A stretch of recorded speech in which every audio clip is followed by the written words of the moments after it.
আজ বানাবো কই মাছের গঙ্গা যমুনা। তাই কটা কই মাছ কেটে ভালো করে ধুয়ে পরিষ্কার করে নুন হলুদ মাখিয়ে নিয়েছি।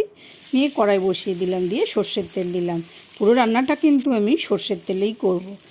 মাছটা পুরো ভেজে নিলাম ভালো করে। মাছটা কিন্তু কড়া ভাজলে ভালো লাগে না খেতে, তাই হালকা করে মাছটা ভেজে নিলাম, নিয়ে তুলে নিলাম। ওই তেলেই সম্বাদ দিলাম জিরে, কাঁচা লঙ্কা, পাকা লঙ্কা সম্বাদ দিয়ে ওর মধ্যে জিরে বাটা, রসুন বাটা আর আদা বাটা দিয়ে দিলাম। দিয়ে ভালো করে নেড়ে ওর মধ্যে লঙ্কার গুঁড়ো, হলুদ গুঁড়ো, নুন দিয়ে ভালো করে কষিয়ে নিলাম। তেলটা ছাড়া ছাড়া হলো, সর্ষে বাটা দিয়ে দিলাম। সর্ষে বাটা দিয়ে কষিয়ে জল ঢেলে দিলাম।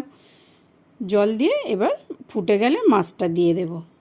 যে মাছটা দিয়ে দিলাম, মাছটা দিয়ে ফুটে ঝোলটা কমে গেলে মাখা মাখা হবে, নুনটা স্বাদ মতো দেখে তারপরে নামিয়ে ফেললাম। এই যে হয়ে গেছে আমার গরম ভাতে কই মাছের গঙ্গা যমুনা। একদম জমে যাবে কিন্তু। আপনারা একবার করে খেয়ে আমাকে কমেন্টে জানাবেন।